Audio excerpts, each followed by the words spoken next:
Live from the Shooting from the Lip studio in Louisville, Kentucky, it's the KT Unearthly Show with your hosts, Kevin Hale and Tiffany Mack.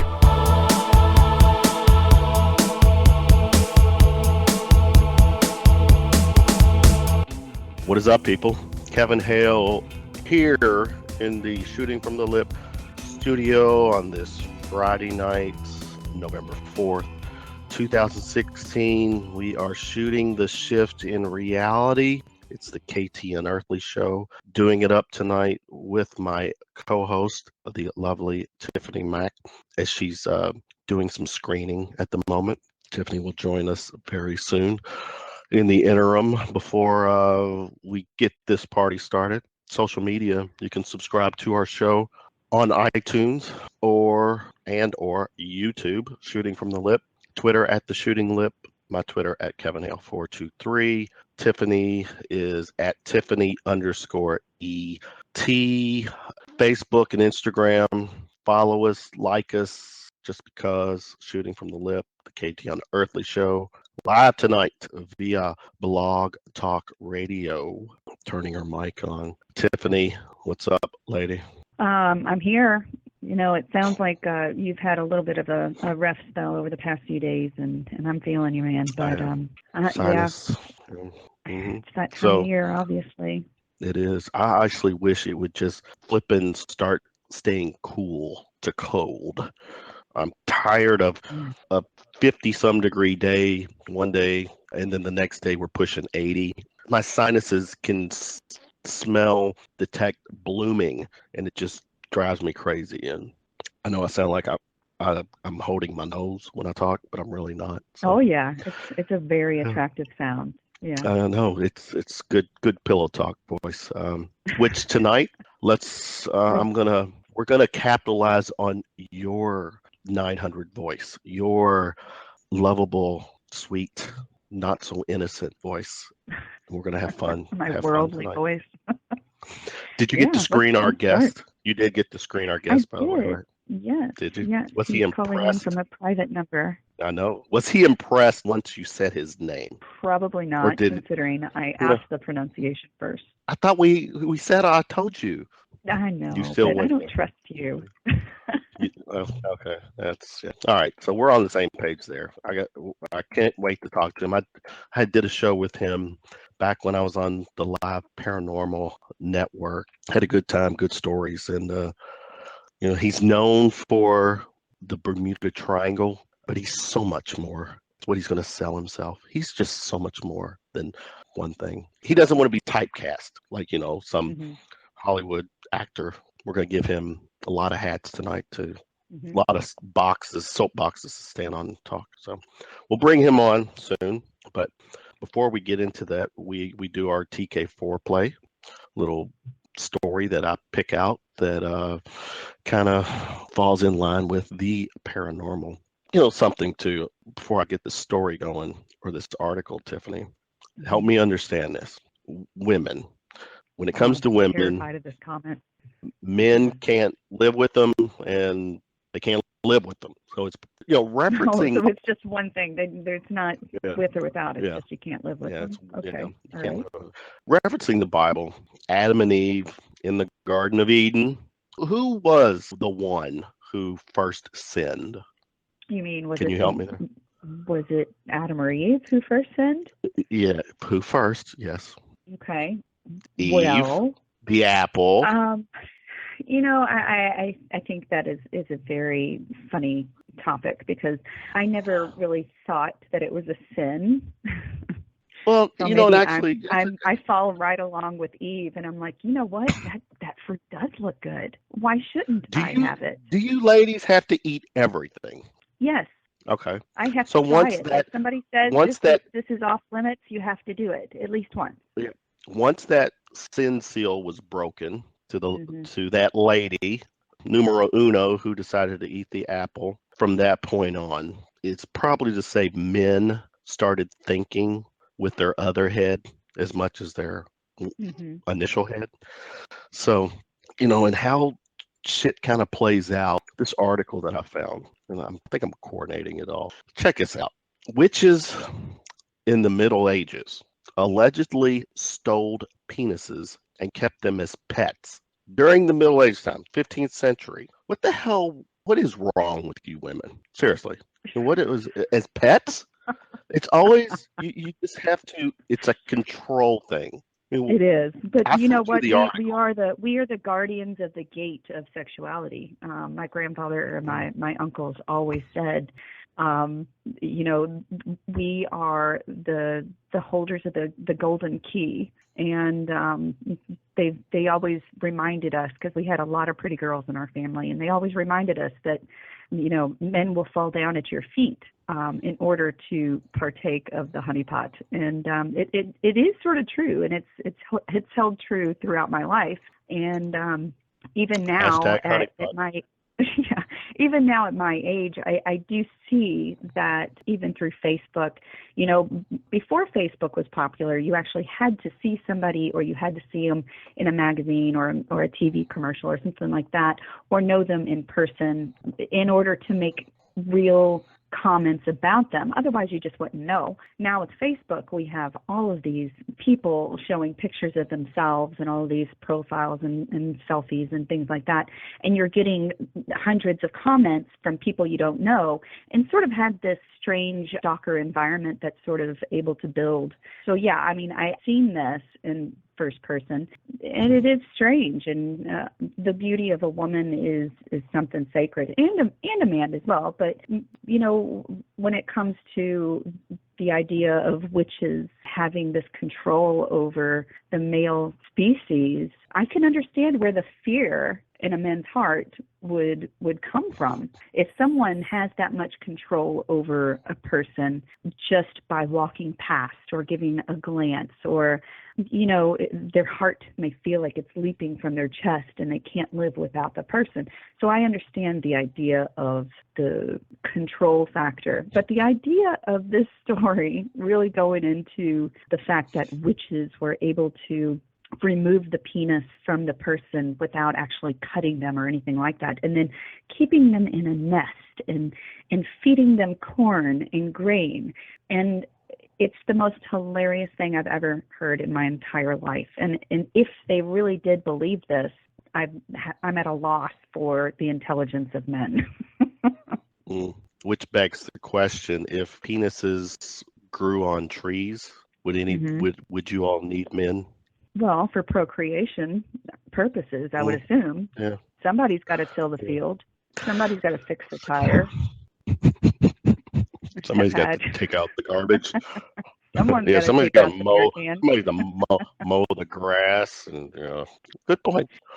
Good point. Yeah, I don't really have a rhyme and reason for that article, other than the fact that I thought it was funny and a little bit painful, and glad that bizarre, and glad that I didn't. If my past life was during that time, at least I'm glad I don't remember it. Do you fear for your penis? Nah. Well, he and I are on a first name basis. I look out for him as much as he looks out for me. So good. Well, that makes me so happy to hear. I know. And if you're happy, I know I'm happy. So all right, let's turning on his mic. Our guest tonight. What a beginning. Yeah, exactly. Our guest tonight, Tiffany, I have heard his name pronounced literally dozens of ways. And what strikes me going out, I went to YouTube and listened to some interviews. Gian, and you are with us, correct? Can you hear me? Yes, Can you hear here. us? He's here.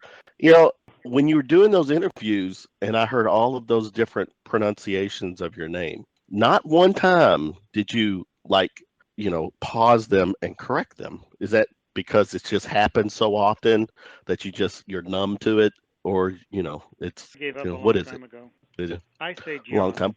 And that's yeah, I like that. Gian It's actually Quasar. John in Italian. What is the is it Italian? Quasar. Most people just say John Quasar. Yeah, but no, is it Italian? What's the where does the name come The from? first name is Italian. The last one is a French derivative from the Levant. Oh. But my ancestral name is von Graniken, actually. That throws another curveball in there. Nice, I yeah, never swerve used there. it because it's too close to von Daniken, and I didn't want any. Oh, okay. Are you being funny or are you being serious? I'm being serious. This time he's being. We need to. Yeah, we need to lose. I told him, Tiffany, that before we did the show that it's fun, it's laid back. He can say any of those FCC Four-letter words that words. are yeah, and he's informed me that he doesn't cuss. Damn it, is what his response back was. So Nice. here he is. Nice breaking. All right, Gian, give us the 411 with you. After you were born in the manger, what happened from that point? Well, I went on to get in trouble. Join the club. I went on we to become not only so dumb I prefer didn't know, but so dumb I didn't suspect. we prefer troublemakers on this show, so just go with the flow, and we are ready for a few sound bites because Kevin enjoys getting a sound bite out of almost every guest. So feel free. Yes. Proceed. Where'd you like to bite? Bite away. That was my biography right there. Was it? Nice. 1990, actually. I started looking into all these mysteries. I was, like I said, I was so dumb I didn't know. I was so dumb I didn't suspect. And so I thought someone investigating all this stuff seriously would be well appreciated, and found all these different. I rewrote the narrative on so many of these topics because I simply went back, started from the beginning, excuse me, and I just followed the facts from there. And I thought I would be greatly appreciated for all the facts I turned up, for all the documentation I got in subjects that had been, more or less covered only in Saturday After Pulp magazine and or Mysteries Week on TBS back in those days. And no one really messed with me with the triangle because no one did it. I had absolutely no competition. And so when I emerged on the web in 1999, in March of 1999, of my ISP people who put me in the search engines, I didn't know anything like that back then. They called me within a couple of days, and they said they've never seen anybody go to number one within a week. This was in the days when Alta Vista was still around. And so no one had seen anything on the Bermuda Triangle for 20 or more years. Whatever they had seen on the web was debunking a mystery no one knew anything about anymore. That people thought had been solved because someone claimed to have solved it in the 1970s in a single book. And so when I put all my research of 9 years up, all these reports, accident briefs, cases that no one had heard about since the late 1970s, excuse me, in a couple of instances, in 1978 and 79, 20 aircraft vanished and no one ever heard about it. See, and that was just a couple of years, and I now had research from the 1960s, and I spent a fortune all those years. I got all the accident reports. I got archival documents going back to 1840 on ships, and so I thought I was to be adored. And I was number one on the web, but no one saw anything like that over a topic that most people might consider to be, not a very serious topic. People had decried it for so long. And I was said to have wasted my time with my research skills on such a topic.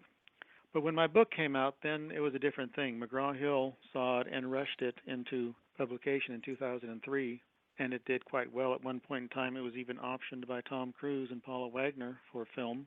Oh, wow. And that never got made. But after that, I was typecast that I was the triangle guy. I had a website for 4 years at that time. And my research overwhelmed people. I had like a 30-page bibliography, and no one would challenge it. That was one of the hardest things for the publisher to get me publicity, is that no one would ever challenge me on radio or anywhere because I simply had too many facts, and they could never get a fight going, and no one else would touch the subject. And so then when I started, showing that I had been investigating all this other stuff, Bigfoot, true crime, serial killers, that I applied the same amount of research and analysis, then I got into other people's territories, and I was quite disliked. I was told, this is not your field. Get out of it. You're intruding. Oh, well. Bigfooters hate my guts. Well, it sounds like you're very thorough in your investigation. So, when you come onto the scene, having this history with the investigation into the actual Bermuda Triangle events for the past, 100 years or so, or even more, that is intimidating because not everybody does research like that, and not everybody comes up with legitimate evidence, or and it's intimidating. I'm sure they were scared that you were going to take the next book from them and there not be another book because it was so thorough. Well, I was surprised at how I was. I like to say I'm disliked, but those who do follow me and like me say I'm simply ignored. Here's my success story. I did so well that I'm ignored. Yeah, well, so was Nikola Tesla. Yeah, and he died broke. Well, hopefully that won't happen to you. Not with the internet and Amazon. Yeah. Now I seem to ignored again. Last few years I have risen surprisingly to a rather lofty status in true crime because I applied the same investigation, but toward what is considered a serious subject in all the documentation I get in hunting serial killers. And so so now I'm not ignored in some of that. I'm disliked by some, but others, I don't know how many people came onto Facebook after I released all my information on the East Area Rapist, which is the latest. Well, it's soon to be the biggest thing out there, probably. A lot of people really cannot comprehend that such a person as a real-life Michael Myers really existed. And I, in an unusual and unexpected way, came to the forefront as the lead independent investigator of a true crime spree that had been buried for so long, 40 years since he began in 1976. And now it is truly poised to become the biggest thing out there, bigger than Zodiac, bigger than the Ripper, everything.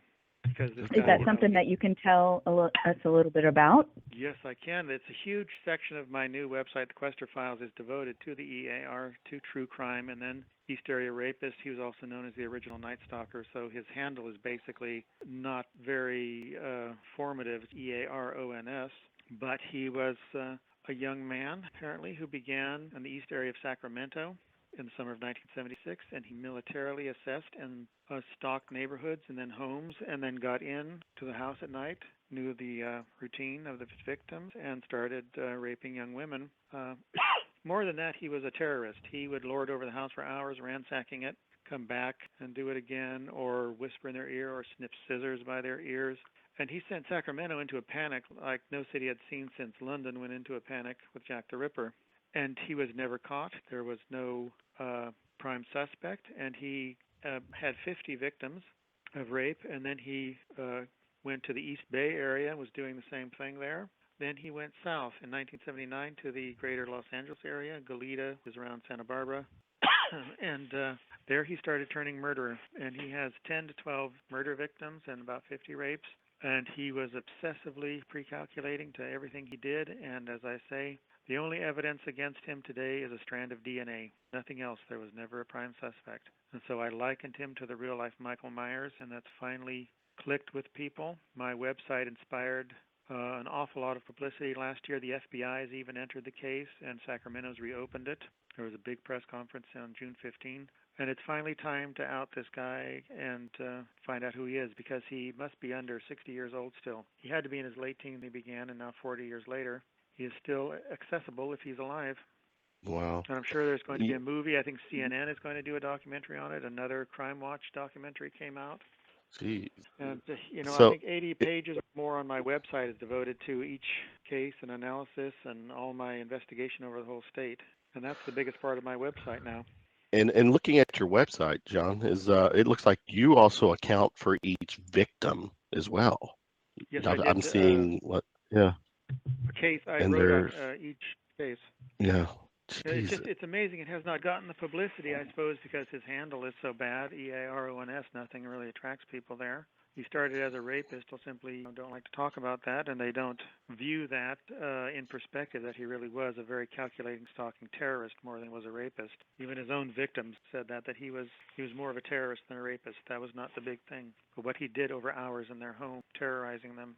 And so the only books ever published on this have been self-published by two of the detectives on the case. And so it's not widely circulated. No big publishing house touched it.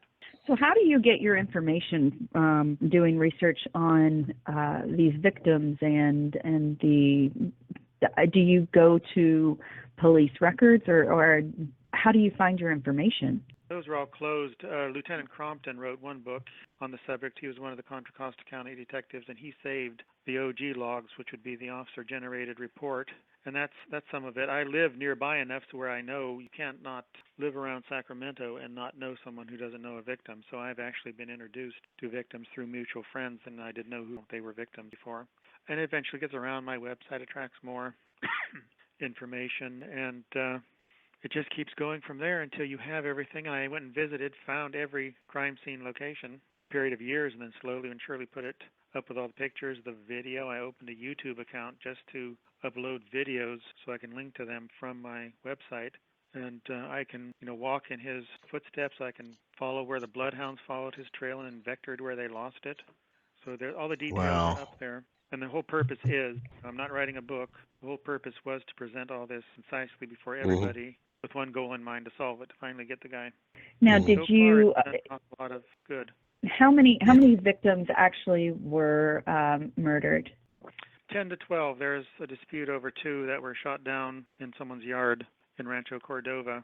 The reason why he was associated with those cases is they were simply, the Majoras, Brian and Katie, were simply walking their little poodle at night, and then people heard them shouting for help, and this guy chased them down into a yard and shot them both dead. And the sheriffs found at the scene nearby shoelaces, tied, pre-knotted shoelaces, and EAR would bind his victims with shoelaces. So the theory being that when he drew his gun out of his pocket, the ligatures he had, one of them came out, fell, and that would account for why the shoelace was there. Then going from there, the theory would be there's only one reason why he had to kill them, is that Brian Majora, Katie Majora, knew him, saw him breaking into a home or coming out, and he had to protect his reputation. Because when when a person fled the scene after the gunfire and jumped over the fence, one of the neighbors saw him, and supposed assailant simply turned around and ran the other way.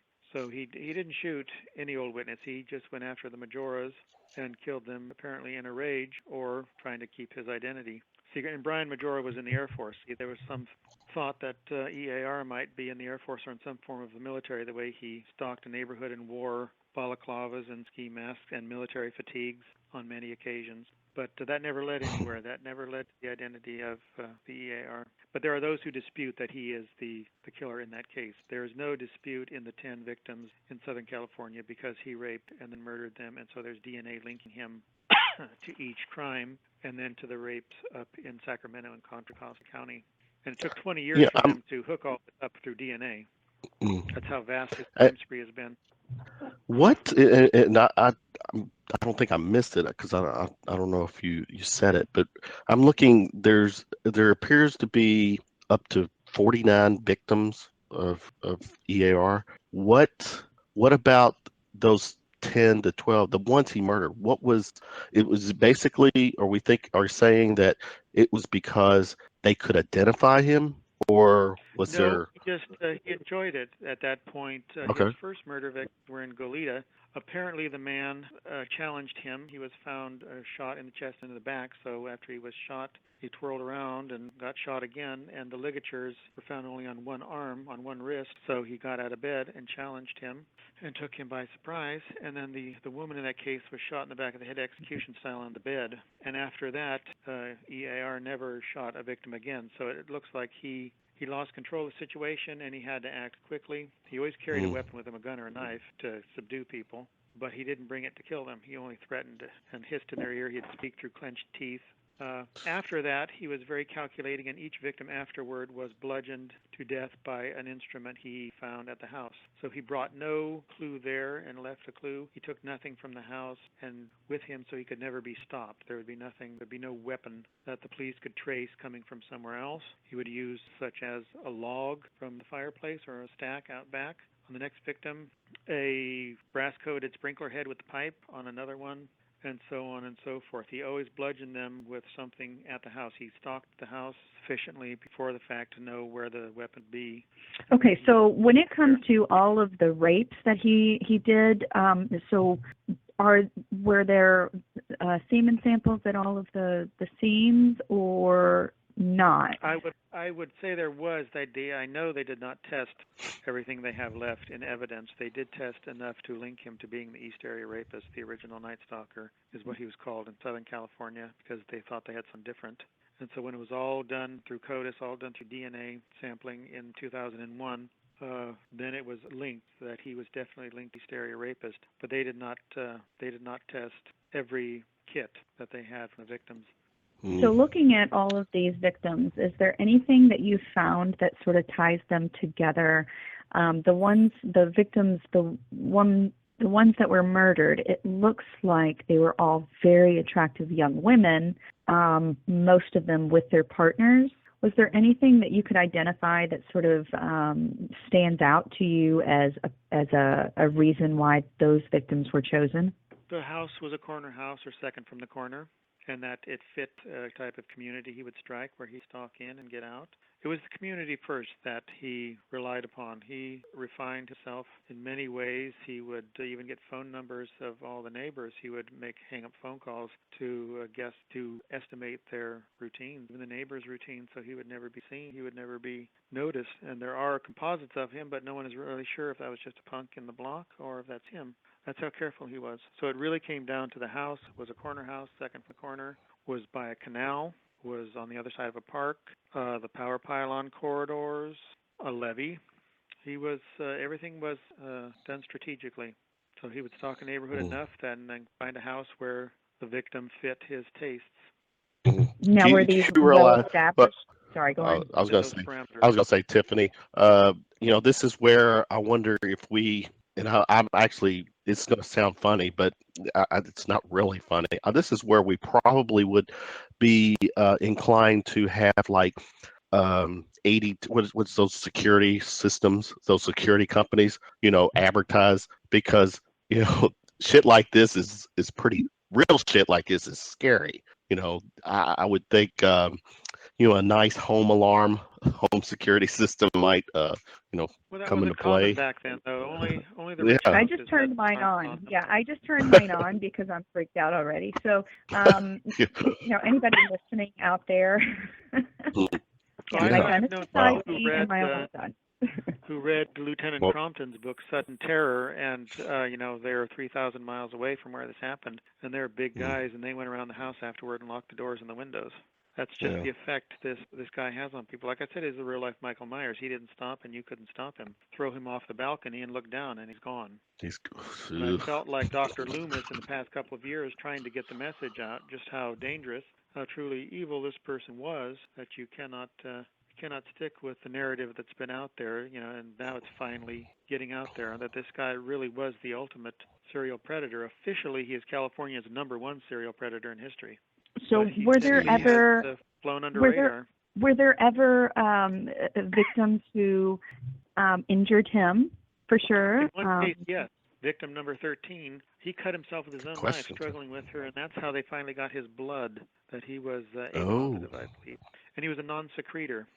Which means what? Which means in his blood, he did not release the chemicals that identify his blood in his saliva or anything else. So he was a non-secretor. What? I've never heard that. Only about 50% of the population. Everybody else will will secrete chemicals, and just from testing that, doctor can tell you what your blood type is without having your blood. In his case, he did not secrete anything that would indicate his blood, and he either had a strange disease or a heavy-duty drug addiction, because the bloodhounds, when they got his scent, they would go to pieces. They'd start slobbering and shaking, and that told the handlers that this guy had a real problem. So it's it's like I'm describing some fictional fiend out there, but he was for real, and he was unstoppable. He attacked 5 women in the month of May 1977. That's finally when Sacramento went into a panic. He simply could not be stopped. People were buying guns. They were buying locks. There was a vigilante patrol up here at that time in the summer of '77, in which the sheriffs made sure only 2 guys were in a vehicle, and vehicles could not convoy because they were scared they were going to lynch whatever guy they found on the street. Oh my God! Oh wow! It's amazing with all of that he vanished, because in 1979 he had moved on. The rapes stopped in Northern California. They were never sure he was the guy that was doing the killing in Southern California, despite the fact the MO of stalking the neighborhood looked the same. These were now couples being beaten to death, and the bedroom basher was afoot at that time. He was imitating his MO to some extent by beating them to death. And it was only, as I said, in 2001 that they were able to link the DNA and prove he was one and the same, that he had a 10-year crime spree. He did most of it within 5 years. He was gone from after 81, and then he came back May 4, 1986, and killed his final victim, and she lived only about a mile from his previous victim in Irvine. And so he stuck within an area that he knew. He would go back, he would stalk the area, he would come back sometimes weeks or months later and select the next victim. And in this case, he waited 5 years. Where he was, I don't know. I can't explain the 5 years. Do you think maybe he went to jail on an associated charge? Possibly, or military, or was away in work in another country, somewhere else. But it wasn't L.A. I'm quite certain he did not remain around L.A. because, you're living there. He's going to find a lot of neighborhoods that fit his strategic M.O. But instead, he came back to where he had killed a woman in 1981. And he struck only a mile away by a canal, of course. He stuck to his MO. And I've been on a couple of radio shows with her sister. Her sister is the one who's continuing to get media for this so it doesn't die down again. There's been surges in media interest, like in 2001 when they linked it, but it dies away right away because the idea, just this EARONS, this handle doesn't catch with anybody, and he's known by ski masks because there never was a real suspect. But now finally, with my website laying it all out, with me likening him to the real-life Michael Myers, people visualize just what this guy really was.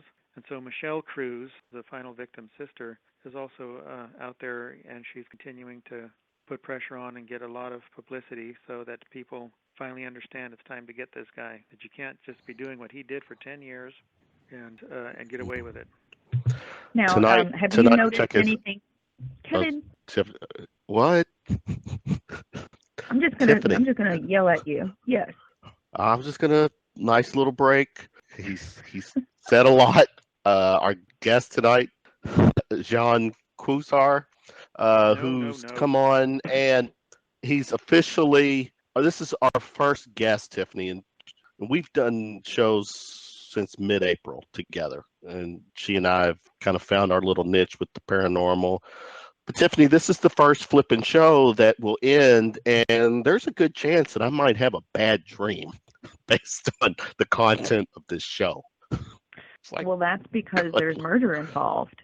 It's real. I mean, it's real life stuff. Well, they're all real, but we talk. Well, hold on. We talk aliens and ghosts. That's subject for as far as is it real, is it not, whatever. But what he's talking about, there's documented police reports. There's stuff that I'm curious. There's dead bodies. There's dead. Oh yeah, there's dead bodies. Gian is. Has there been a situation or a time where you think that because of all the information you put out there, all the research, question one, do you think you're in his head now? Do you think you know him? And two, whether you do or not, has there been a time when maybe if he's still out there, tried to reach out to you? I get hang-up phone calls, but I screen all my calls so that it's merely my machine picking up and no one's there and a message is not left. It's simply quiet, whether that's a computer dialing or not. I don't know, but I used to get an awful lot of that. I know that Michelle Cruz, when she was in the news in 2001, when all the DNA was linked, she did in fact receive hang-up phone calls afterward. My prime POI is dead. When I really satisfied myself I had the right guy, I relaxed a bit. I had to admit that there were some times in which I would hear something, a cat on the fence, and I would turn around in the garage or jump around and check, which was unlike me. But the guy, what he did, and we're not going back 50 years to the Zodiac or 100 years to Jack the Ripper. He could still be around. He last struck in 1986, still a young man. And my neighbor's grandson actually was working out in her yard one day, I suppose, and he was wearing herringbone, tennis shoes with herringbone prints, the zigzag, which is what EAR wore. And here I'm in my yard in front, and I look at this footprint right on my border, and it's his size shoe, about a 9.5 tennis shoe with a herringbone. And I went out and took a picture and everything to make sure. but it confirmed it was her grandson. He does. He unnerves people because nothing stopped him. He would even feed dogs weeks in advance in order to get on their good side. And these ferocious dogs would do nothing to him. They would keep quiet. They would not alert the owner. Good Lord. Yes, Go ahead. He committed double and triple indemnity. He entered the homes in advance. He would put his ligatures underneath cushions. There are people who found shoelaces or a thin nylon rope or something under their cushions, and they'd call the police in advance. And there was more than once that sheriff staked out a home when they found that, and they were there with their guns out waiting for him to come. And they were going to shoot him down. But he always found out, somehow he must have monitored all police traffic. And so when a call came through from a home that he knew he had been in, and that there had been people found, picture gone. He'd take their pictures first sometimes. They knew someone had been in the house. A drawer was, not completely closed in their dresser, or they'd lift the cushions and find the bindings he intended to use, or even a cut towel to use as a blindfold or their gag. He always found out about it, and he never returned. So you have to consider just, there's 50 victims known of rape. There's 10 to 12 murders, but there's many places where he failed, where it simply did not come off because people found he had been in the home. So he must have been stalking like this was his true hobby. He just devoted all of his waking time to doing this. Interesting. I don't like Tiffany. this show anymore. You want to talk I'm about done. after? Can I leave now? Wow. Into oblivion because I'm really terrified, and it's what's sad is that this guy is still out there, and all of the research that you've done to uncover the truth, and he's still out there. No, this is somebody that haunts the dreams of all of these people's families. This is somebody who haunts those communities. And their phone numbers. Oh my goodness. He started calling victims a couple years after he struck, and he would speak through clenched teeth and threatened to kill them. One of the sheriffs put traps on these, and he was recorded once, and you can go on YouTube and listen to how he spoke. John, you're not helping Tiffany's situation at all. Just saying. Since the FBI dragged it in June, it hasn't turned up anybody either. I think he's dead, frankly, that he escaped, the gallows, he escaped justice. But I'm stuck with my POI and trying to get his handwriting to try and link him. Because after one attack, he rushed away when he botched it, and he apparently, when he opened up his car door, he lost paperwork that had his handwriting on it and a map of a community he intended to strike, apparently. And so I've been trying to match my person of interest with that handwriting. Because otherwise it's incredibly difficult to motivate the police to get familial DNA. They have to have a lot of probable cause. So if you're dealing with a dead suspect, you have to have enormous reason to bother the family, or if there is no family, to get an exhumation that requires even more. And I still feel that he's dead. There are those who don't like me saying that. They want him to be alive in order to face justice. But I'd prefer him dead. Well, you would think after the FBI justice is for God to give at this point, because I hope to God he's dead. Just the idea of raising children in an environment where there is someone who is so completely dedicated to the terror and persecution and whatever his goals may be.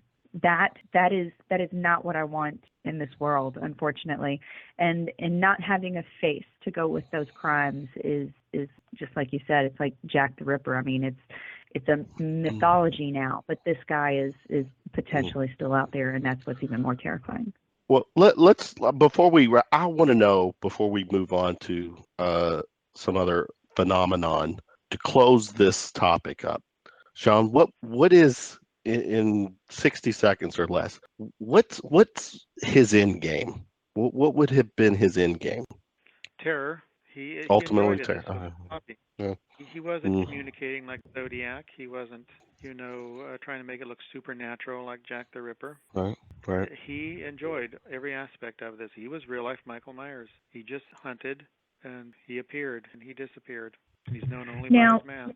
Were there times when he killed more than just the adults? I mean, did he reach out and reach further into families, or was it mainly the female victim that he was after? if there were kids in the house, he would lock them in the room, or he was so careful that they slept through it all and didn't know. Couple he found, he raped as young as 13 years old. So Jeez. 13 to 37, 40, something like that. But real young little kids, he did not hurt. Even asked one sarcastically, "You want to come watch what I do to your mom?" When she saw him Holy in the hell. hallway, she was going to the bathroom. Oh, good Lord. See, tonight, How do here's you the thing. sleep Tonight, at night? I was going to say, I want to know how do you sleep at night after digging into all of this horror? I have a gun under because my here's pillow. the truth. You probably do, actually, don't you? Yes, I do. I would. I do. See, tonight, I'm going to probably hear a fly sneeze. That's how that slightest sound is going to what the hell was that? What was that? I would be telling me, oh, sorry, I just sneezed. I'm going to hear everything. Mm-hmm. My Yorkie always moves his head when he hears something. So great, John. You've Your dog wouldn't do anything. Your dog would keep right around the real one. See, that's what's scary right. too, is because people do have their pets, and they assume that if there's a person walking around the house or somebody's trying to get in, that the dogs would hear and that they would react. But you're saying this guy fed them for weeks before. Some, yes, or the little one would be nipping at him, and he still kept walking toward the house as the kid closed the door. He ran first and sat up on the fence, and the dog chased him, and he got down and just looked at the kid and kept walking while the dog nipped at his tennis shoes. Or there was a pit bull, I believe, on one victim's bed, and he just picked it up and threw it in another room. Nice. Must not have been a big enough pit bull. No, I'm going to have to get the big. Let's get on to more happier things like Sadly, I don't do happy. You don't do okay. All right. Let's pretend. Is there a happy ending to the Bermuda Triangle thing? Give us a happy story with my that. Sequel in 14 years since my first book. I'm finally finished. I know that.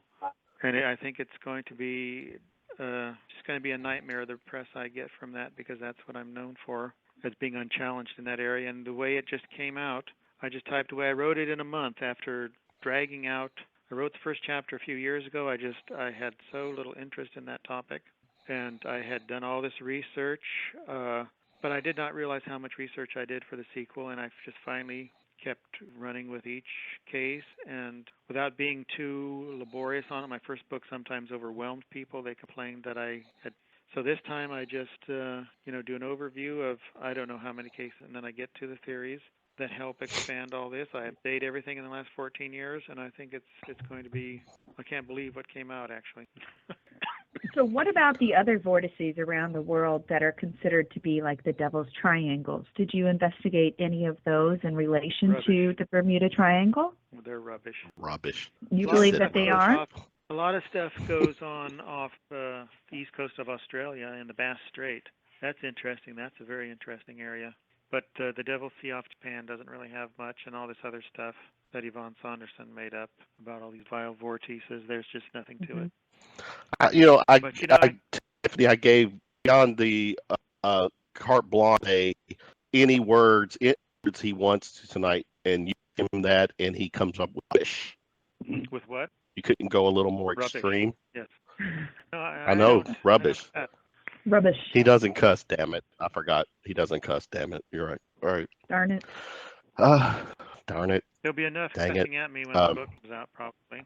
So I even dug into, it's hard to document disappearances now because a lot of planes that disappear are classified as stolen if they were rented, and they weren't stolen at all. The people who rented it just vanished. So you have to look in different records. I looked in the Doe network and went back 35 years, and it's amazing what you pick up in there. People who are just listed as missing persons, and you find out they're on a boat, or they were in aircraft, or they were out fishing and the boat was found, but they're missing. And I have not even put those in. My book's already 80,000 words, and I did not put any of my Doe network information in there. And there's just case after case there, case after case of missing aircraft, of missing boats, of derelict boats.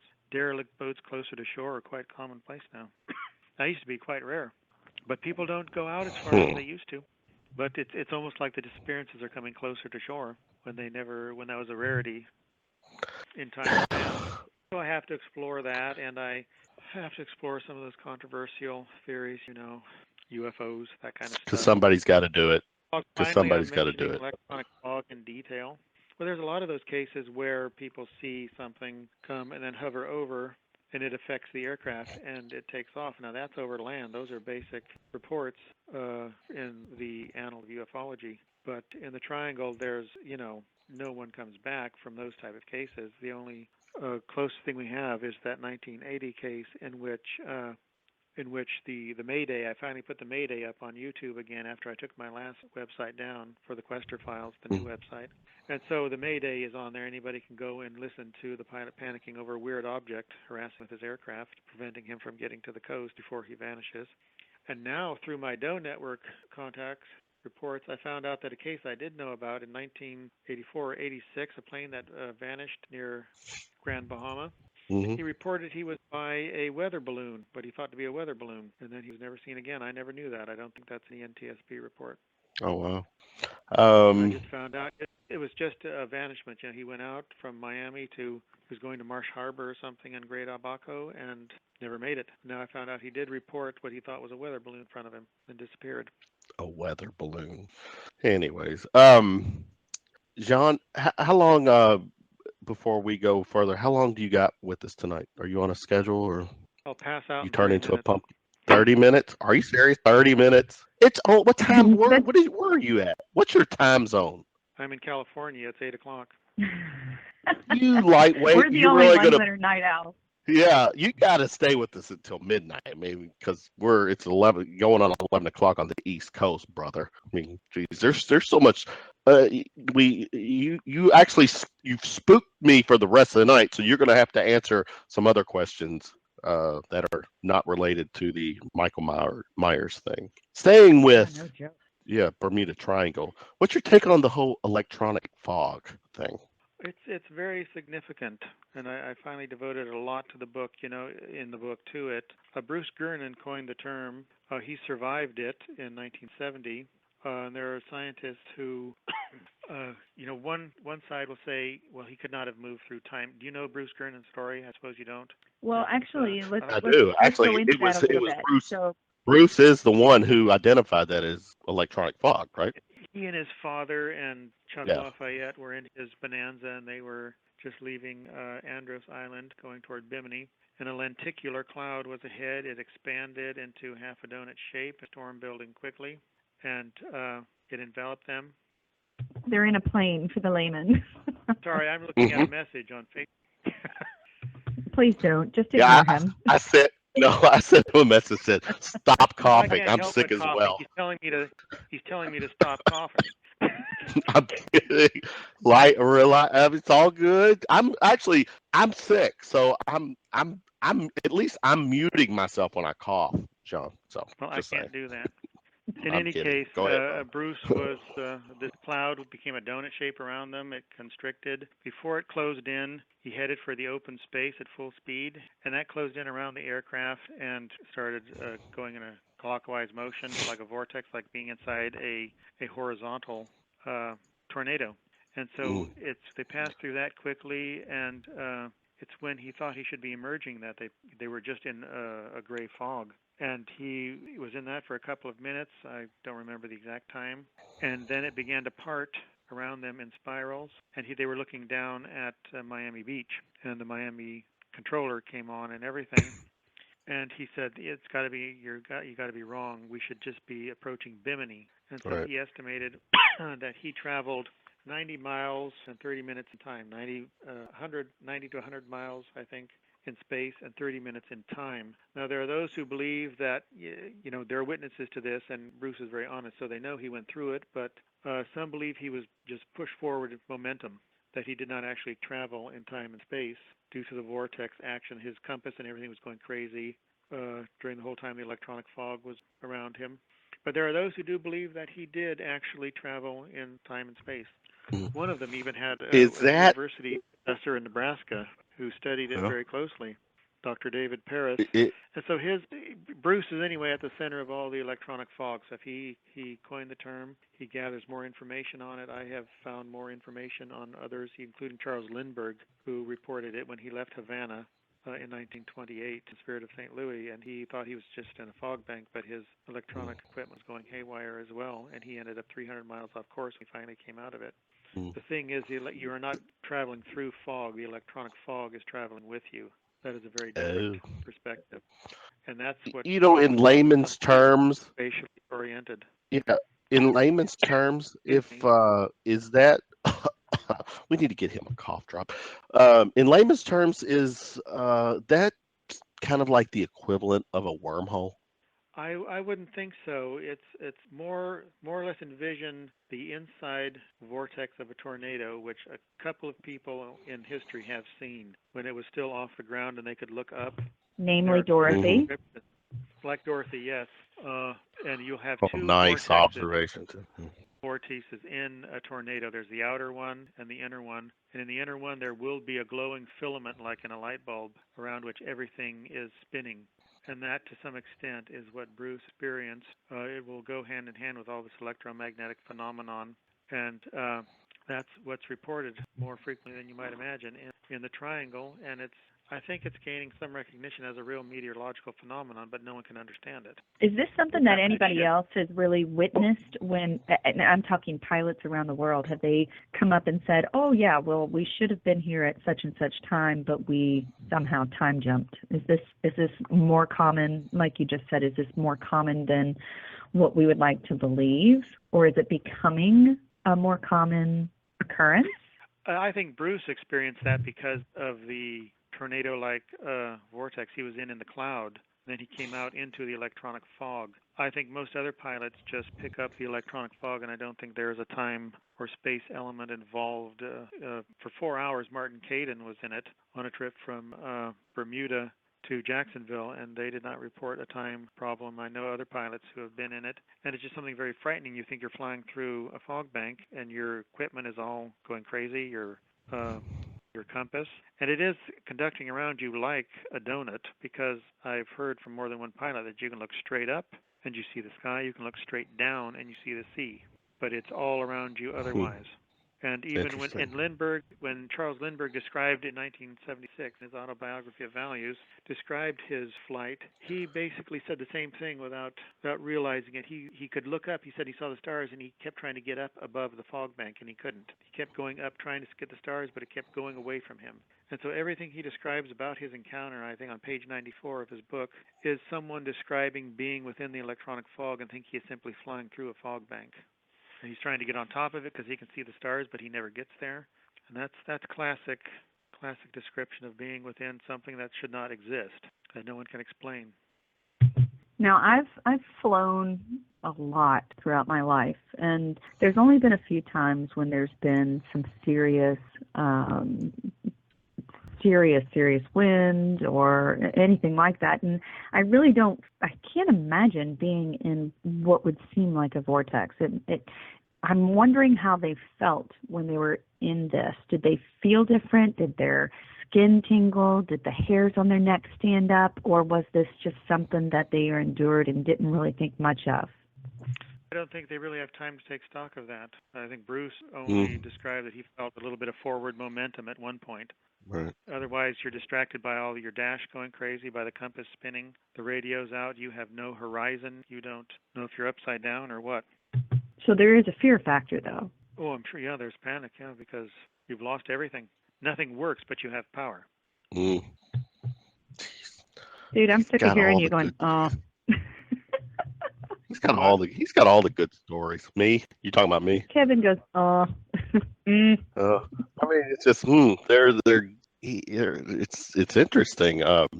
Let's shift to UFOs, which is one of my guilty pleasures. And I know you've done your fair share of takes, investigations, ideas on UFOs, but I'm gonna go mainstream on you, Gian.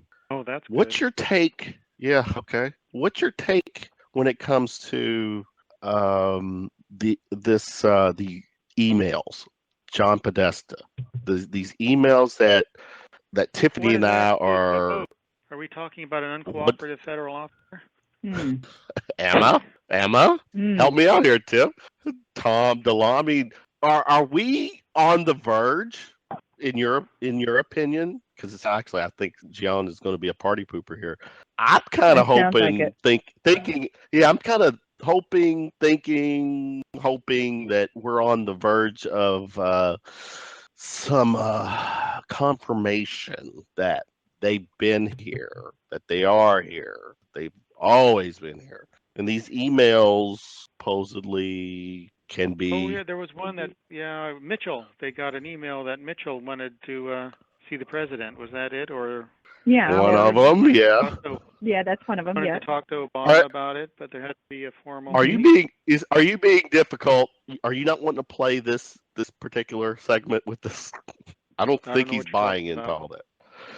Are well, no, sir. What are Are you you? getting at? My point is that it with the John Podesta emails, it sounds like that they've tried to, yeah, Mitchell, the astronaut, tried to Edgar. coordinate some meetings with, yeah, with the president. That stuff didn't happen, but evidently through these emails that some people that we've had guests or been on a show on in the past are following, is that they are asking the questions about extraterrestrial existence, 0 point involving energy. the Vatican Yeah, everybody always knowing. asks about aliens. Yeah. Mhm. Everybody gossips in Washington about aliens. I mean, General Goldwater. He wanted to see all that Hmm. stuff. He wanted to see the Blue Room at Wright-Patterson, and what was it? Was it Curtis LeMay who told him to drop dead, not even talk Mhm. about it? You're right. And it's just a lot of it's gossip because they think there's more there. Even high-ranking officers, it's so compartmentalized that they're listening to all the sordid rumors, and somebody asks them about it, and they respond according to rumor. It was Carter that released an awful lot of stuff in the Blue Room, which is Project Blue Book files that ended up mostly being worthless. Hmm. But people take it to be bodies there, or that bodies are on Johnston Atoll, which has now been closed down, which is just a small little base south of Hawaii on this isolated little atoll that we made look like a flat, square aircraft carrier. And that's where we dump a lot of our waste, our nuclear waste, and whatever from our experiments. It was a missile interception base controlled by Vandenberg, and so that would be the perfect place to store anything. But now it's been closed down, and the whole island has been leveled except for the command building. I mean, you can hear all these stories, but who has any evidence? That classic So that classic it letter sounds from like, yeah, the letter. Go ahead. what Finish. general, that famous general, that letter where the general Yeah. said it's not real, it's not illusionary, it's real, the flying saucers. Yeah. And who was that general? I just quoted him in my book. Um, The phenomenon that's is not. not illusionary, it's real. It's in response to Shulgin's. I'm not sure. Yeah. You know what? I think we've. You're. Be honest, John. You're not. Just a minute, I'm finding Uh, the uh, letter. you're not really big into the whole ufology thing. Is that safe to say? Not big into all what Mhm. the narrative. I study historical cases and tie them in with Okay. data as Well, it I comes get in. this. But Do you know what? Why I good did? aliens, the bad This is my aliens. this is my deductive reasoning, Tiffany. When you go to the questerfiles.com, as I promote Jean's website, which is actually very good. It's got a lot of information. He's got on the top, he's got a home tab. You can click on it, and you can see there's a link to a home page. There's an a tab.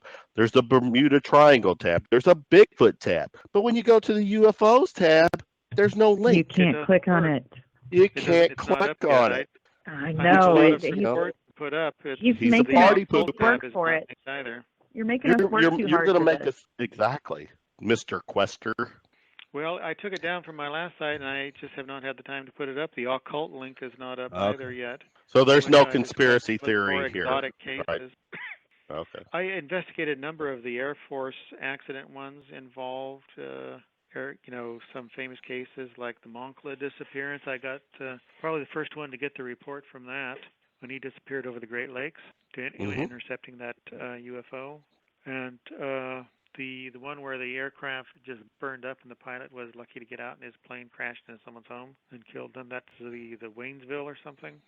I got all those. I was the first one probably to get the the Mantell report, because I got there was questions Thomas. whether that Sergeant Blackwell was really saw what he saw, and I got all that from the aircraft accident report, not from the Blue Book report. I actually went and got the aircraft accident report at Maxwell Air Force Base, and that contained everything still. It was simply released with everything else. I got the pictures and everything. That's from our state, by the way. Yes, Kentucky. He was over Bowling Green. You made that sound so mysterious. Bowling Green. Usually we say Bowling Green. Yeah, I mean, he doesn't have that southern twang as we do. The tang. He doesn't have the twang. The twang. Twang. Again, you're the real life Kolchak. FYI, I loved that show. Darren McGavin, awesome. The real life Kolchak, because of Darren McGavin, and it was called the Night Stalker. Was an inspiration to Chris Carter for the X-Files, which is my all-time favorite show. So that's what I do for a hobby. You are. People don't ask me about my little cases because I don't write about all my little cases. Well, what's a little case then? Give us right now. What would be one of your little cases? You don't want a murder case, right?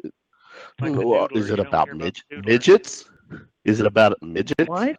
No, that's a wrong. So I'm sorry. Oh my God. Doodler is an interesting case, but that's a murder case. Oh my goodness, Kevin! I can't believe What? we're going there tonight. Midget murders?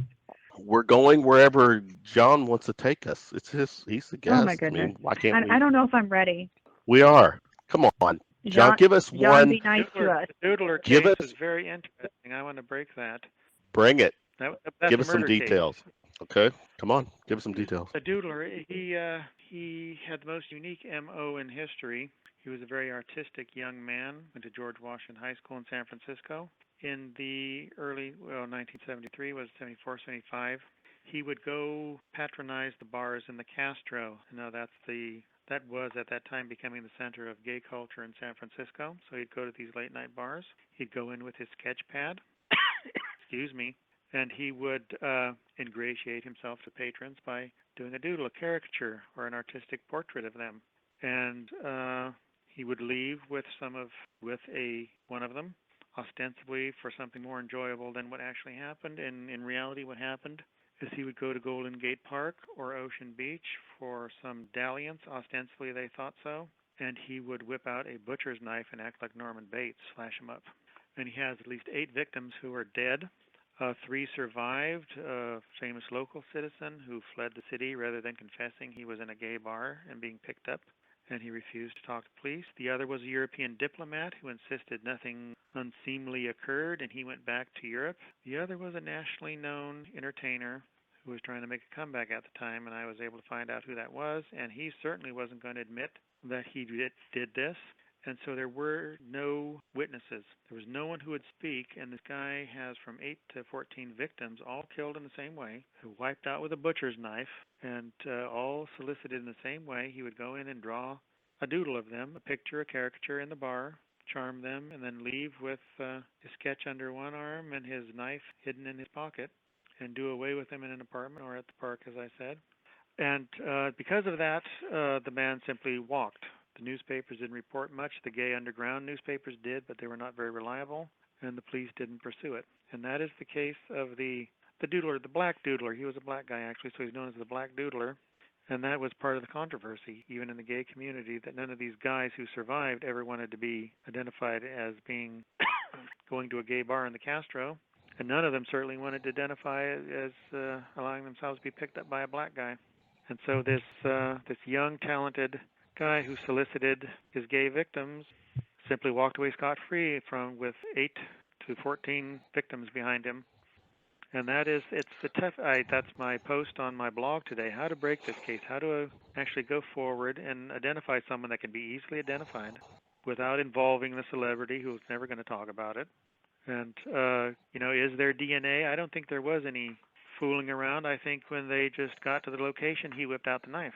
The evidence I have, in one case, he chased after one guy and he drug him back behind a sand dune at Ocean Beach, 20 feet. They found the drag marks. So one guy tried to get away and he drug him back to where he couldn't be seen from the road. And I don't think there's DNA. My next post is gonna call out, that there is DNA finally tested on anything that might be left from these murder victims, and then officially they have evidence to get the guy without involving those who will not speak about it. Now, what happens when you have video cameras? Because it seems like there's video cameras everywhere today, especially in clubs and businesses, and on street corners. It seems like there's a camera everywhere. Did they not have evidence of any type of activity with these areas? Do they not have videos in this club? Oh, in 1974. Okay, I'm sorry. All right, yeah. Sorry. No, they didn't. But apparently he was identifiable enough. He stopped after the police talked to him. My understanding is they finally talked to the guy. So he wasn't too compulsive. Once they knew who it was, he didn't strike again. Okay, I was lost. That's the mysterious case of the Black Doodler. That's the case most people haven't heard about. There is a filmmaker trying to get a film made, but I don't know what's going to happen with that. I don't really know him. The Black Doodler. That sounds like a arch enemy of Batman, maybe. Yeah. Wait a minute. Check this out. Wait a minute. Listen. Tiffany, did you just hear what Gian just did? He coughed? Oh, he coughed. I got something for him now. Check this out. Now that fresh bread, Officer Donahue. Nothing can penetrate this stuffy nose, Mrs. Barry. This can. Hall's mentholyptus. With vapor action. Hall's vapor action penetrates deep into clogged nasal passages to help your stuffy nose feel clearer, while Hall soothes your throat to help your cough. Hey, you were right. About the bread? About the Halls. For penetrating relief, get Hall's vapor action. And try sugar-free Halls, too. There's something wrong with you, Kevin. Soothing action. I hope they paid you for that. I think they must have. They didn't? Yes. But what prompted me to go get that soundbite is because I am sucking down on some Halls tonight myself. So, anyways. General Nathan Much Twining. love. Yeah. Tell us about Nathan Twining. Nathan. Oh, Never mind. We're not on that case anymore. We've moved past that, Kolchak.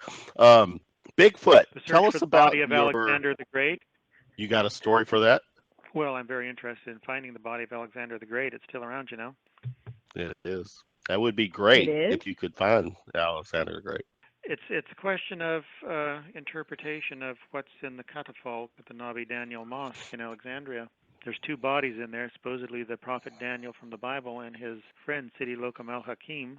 And it's built over the old mosque that was the mosque of the sire of the two horns, which matches Alexander. So it's built around where his tomb was. And so is his body the one in the catafalque, revered as the prophet Daniel, when it's actually Alexander the Great? Or is his body, as some say, still below the mosque in the old necropolis that some have seen and it was walled off? That's a big deal. I've done a lot of research on just what is beneath that mosque. It's the oldest mosque in Alexandria. And there is a body in there, and it can't be the prophet Daniel from the Bible. And Why not? Nothing from the necropolis has ever been found. Because the Bible is full of stories. Well, we know it's not Daniel. We know it's not Sidi Lokam al-Hakim. So is it Anthony and Cleopatra, or is it Alexander? Because nothing's ever been found from the Ptolemaic burials. What are you betting on? I think Alexander's underneath the mosque in one of the chambers. So how have you been over in that region in order to do a little bit of digging yourself? Well, or do you plan to? It's in the center of the city, and they'll go nuts if you try and dig. But there are some guys not physically digging. Well, I've been over in that section of the Figuratively. world. Yes. There are. It's a very big deal to Muslims as well. There was one guy in Al-Agami who got a vision that he was to find Alexander's body, and he started digging up the streets of Alexandria, and they arrested him and shoved him in the nut house. It's very, very enormous. You don't hear about it. I don't know why people aren't curious as just what happened to one of the most famous men in history who had the most elaborate, luxurious tomb that ever was, and it was a public tomb. You could go gaze upon his body in the crystal coffin. Caesar cried over him. Augustus broke his nose when he kissed him, and Caracalla went to visit him. Caligula stole his helmet and breastplate and rode it in a race in Italy. That's a great thing. I like that story. You would, sicko. Why is it? It's not sicko. Why is that sicko, Tiffany? Caligula? Oh my God, he was one of Yeah. the most depraved characters in all of our entire history. And I still don't know why that makes him sicko. Well, Just that's because he had a pretty scary. I different guess thinking it goes along with the along horror with. stories that we're hearing. So Oh, okay. Tell us about the Quester files in quest of Bigfoot. I'm the most hated man in Bigfootery. Well, This has hey, no tragedy in it. we'll This let is, you spread people some who don't hate on our understand show. it's my favorite subjects because there's no tragedy in it. I don't have to deal with people who died or families where their, victim disappeared or was No, murdered or no something. rape, murder. No, just a lot of wackos that you can insult and they insult you back, so it's quite fun. So have you? I finally did a blog post after my book, Recasting Bigfoot, which brought a lot of people to my side. It's a quiet schism, but I finally admitted to that. What a quiet schism it is because no one wants it to break out into an open fight. I divided the community over to just what is Bigfoot. Is it this thing in the Patterson film? Is it more than one thing? Exactly what would this be? Are humans involved? As the Indians always said, that there were two tribes. One of them definitely was human and could speak something akin to the Douglas dialect. That's all been forgotten. I went back to the very beginning, dredged up all the reports, compiled it all in Recasting Bigfoot. It's not like, another Bigfoot book. That's why it's called Recasting Bigfoot. It gives us something very new and something that is very much in line with what the phenomenon originally was. They were thought to be hairy humans. And frontier journals speak about this, encounters with something like that. Well, they speak of encounters with more than a thing. One creature has 4 toes, another 5, so there apparently is more than one hairy hominid. And then I said that all the Indian artwork reflects one creature, and that is Meranthropus loisy, which is a very controversial statement. I think only Arthur C. Clarke would give it the benefit of the doubt. But that is, what it comes down to is that largely what we call Bigfoot is more than one thing, and it's probably a Native American anthropoid. It's not from it's from South America. And that's what Meranthropus Native loisy American. was. It was an American ape. And a picture shows what Francois Deloy shot in 1920 in South America. And it looks like a giant spider monkey, and no zoologist ever saw what you might call an ape or anthropoid version of a known species small monkey. But this was on a crate. The size can be determined. It was about 5 foot tall. He said they walked on their hind legs. They traveled male and female pairs. They got really rancid with him, and he shot them both. And he propped the female up on the crate and took the picture, and he saved the skull, but it was lost. He was out there. He lost all but 4 of his men. He went in with 20 Bravos and came out with 4 guys. He was a geologist looking for signs of petroleum, and so they lost the skull, and he came out with 1 photograph and their lives, and it caused the controversy when a very respected French professor accepted it, did a lot of studies on the photo, and found all these old reports going back even to Pedro de Siete de Leon talking about these creatures in the jungle. And I looked at all the Indian artwork, all this artwork that's supposed to be Dissonoqua, and the mask and the totems, and they all show very distinctive features that match the spider monkey, South American spider monkey, which this anthropoid resembled. It looked like a giant anthropoid version, if you will, but without a tail, far more developed, and that's exactly what the Indian artwork looks like for the Dissonoqua. But is that Bigfoot? And I say it isn't Bigfoot, but it is the Dissonoqua. And the old other Bigfooters will reach out at anything, no matter how contradictory in story and height, footprint, in Indian artwork, no matter how many different names given, and they'll just all lump it together as proof of Bigfoot, and Bigfoot becomes this thing in the Patterson film. And I tore that apart and showed there's more than one thing, and it's not this 8-foot-tall comical beast. The Indians always were very clear that this giant to them was 6 to 6.5 foot tall, and that's what they were always described at. And then white man got involved, and giant to white man, of course, meant something far taller than the shorter people of the Pacific Northwest. And so suddenly in white man's hand, all these stories evolved in this 8-9 foot tall, hairy caveman-like giant, and then suddenly a Gigantopithecus, and that has no basis in any... Yeah, so basically what you're saying is that the stories that have been told are just an exaggeration of what it really is. Is that what I'm hearing? Eventually, yes. I went back to the original stories. And from there, I didn't make the same mistakes that others did. And that's why I'm the most hated man in Bigfootery. I even did a blog post with that, the most hated man in Bigfootery. And it got so many shares on Facebook, within the Bigfoot crowd. They all agreed. It's not like I'm rude or mean to anybody. It's not like I call them names or something. It's like religion with them. You cannot say you believe in Bigfoot and then not believe in their Bigfoot. You're a Their heretic. version of it, right? Yes. It's like saying you believe in Jesus, but you don't believe water into wine at Cana of Galilee. You're a heretic. Mm-hmm. You have to believe everything in the gospel, or you're terrible. A friend of mine put it far more clearly. He said this becomes a real life comic strip. You cannot come along and rewrite the franchise, which is what I did. It's like someone being hired by DC or Marvel and rewriting Superman. That he's no longer from Krypton and Marlon Brando's no longer his father. The fans will hate you and you'll be fired. You can Hey, who is our friend that did this, by the way? Jean Saint Jean. Okay. All right. The sculptor. Mm-hmm. Jean Saint Jean is how he'll say it to Americans, but it's spelled. He's French Canadian, so yes. We knew him as Jean Saint Jean, and so he told me Jean Saint Jean. What I did. John. And I Gian. rewrote the franchise. Gian. Okay. John. Gina. Gina. The Navy thinks my name is Gina. Who does? And so that's why I'm disliked in some of these or ignored in some of these topics, because I come along and I rewrite the narrative, I rewrite the franchise, and for the core group, and many of them, it's like a real life comic strip. They want a new installment, but they do not want something changed. Too bad. So sad for them.